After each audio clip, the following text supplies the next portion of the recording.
Don't forget to like and subscribe to follow good stories. The sky darkened as Chloe saw the tall figure of the man in front of her, a face she couldn't forget even in her dreams. The voice of her friend's husband echoed in her ears. "Allow me to introduce you to Mr. Taylor. This is Claire Banks, Sophie's governess, and Claire. This is Mr. Laurent Taylor, a merchant from Swanton." Damian's narrow, cold eyes looked at Chloe, and her heart felt like it was about to leap out of her chest. Chloe panicked, wondering how he could possibly have found her. Damian's hand extended with a greeting. "A pleasure to meet you, Chloe." He deliberately called that familiar name, the name he had longed for day and night in anguish.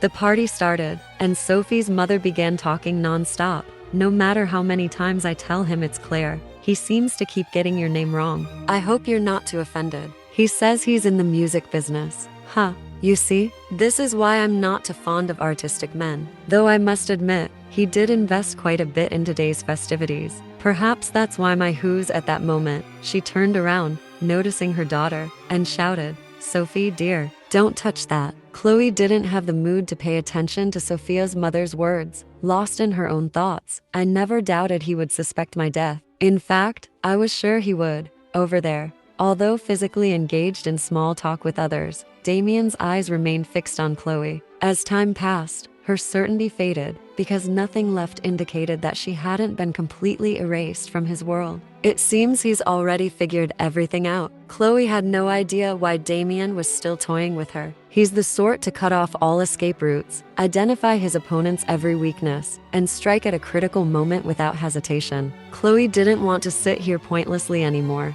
so she told Miss Stella that she wanted to leave with Sophie early. But Stella said that she couldn't leave this soon. Meanwhile, Jill had been staring at Chloe throughout the entire party. It was only then that Chloe noticed Jill, and she suddenly realized the absurdity of the current situation. When Damian saw Jill, he seemed to go mad. Chloe worriedly thought, "Though Jill is here, why does he look so pleased?"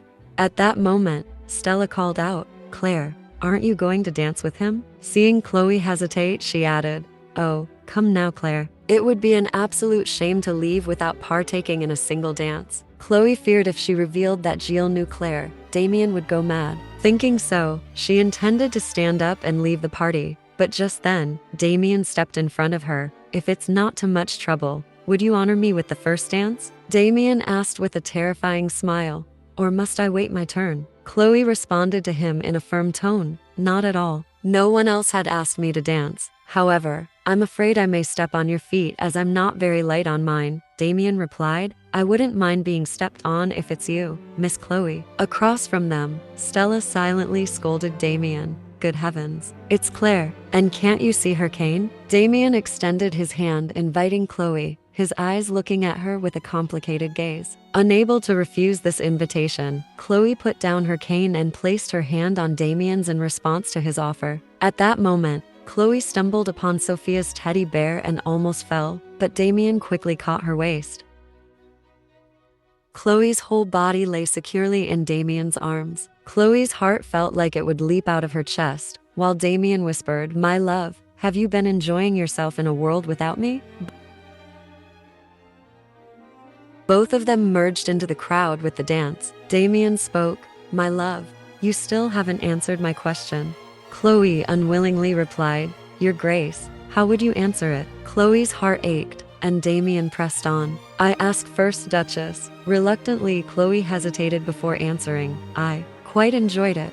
Damian responded indifferently, "Is that so?" He lifted Chloe's hand with a cold voice. "Well, I suppose nothing is more thrilling than living as someone else. Like how your sister was fooled by that so-called Bohemian Eddie. Now, do you understand how Carter felt back then? Or what about that stable boy who became a pastor to hide his past?" At this, Chloe glanced toward Jill. She realized, so Jill came here already knowing everything about Alice and Jill. Not letting Chloe focus too much on Jill, Damian spun her around and continued speaking. "Now then, to answer your question, after you set my heart ablaze and then left, how do you think I feel?" Chloe's heart raced again after the spin. Suddenly, Damian leaned his face into Chloe's shoulder, making her uneasy. "Wait, please stop." Damian gently called her. "My love, tell me what's on your mind."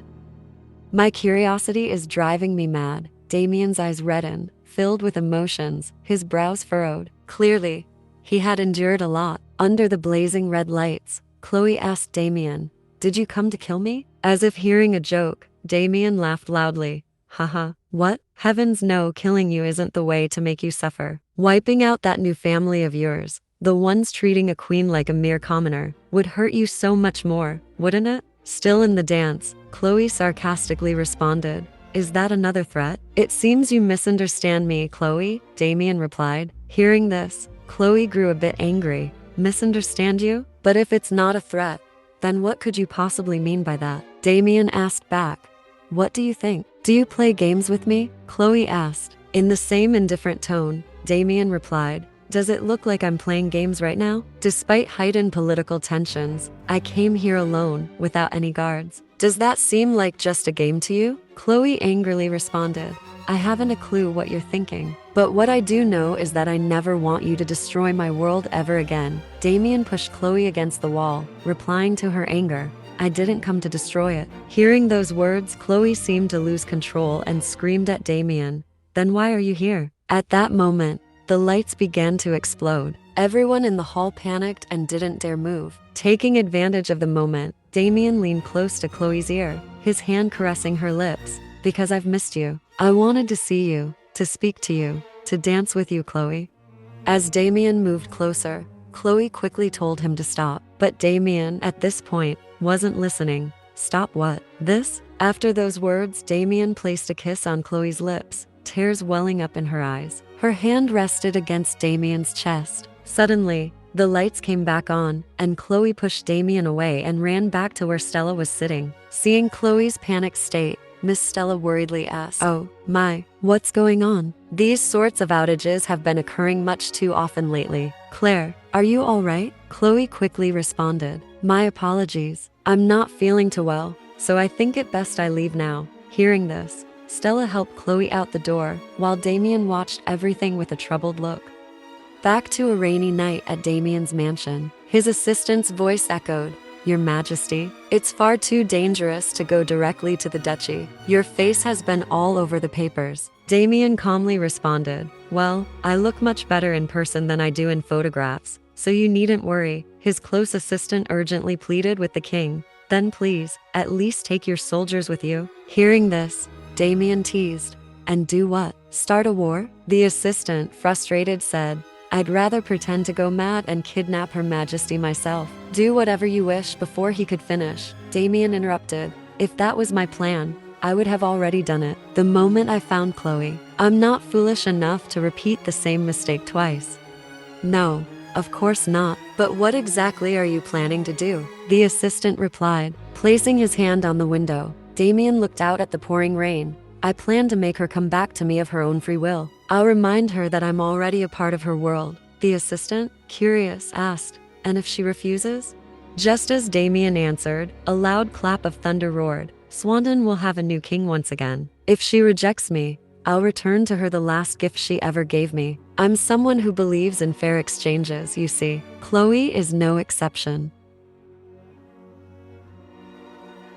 They've reunited, but it seems like this encounter isn't going too well. Will Chloe willingly return to Swandon with Damian? Don't forget to like and subscribe to the channel to follow the Manhwa Betrayal of Dignity.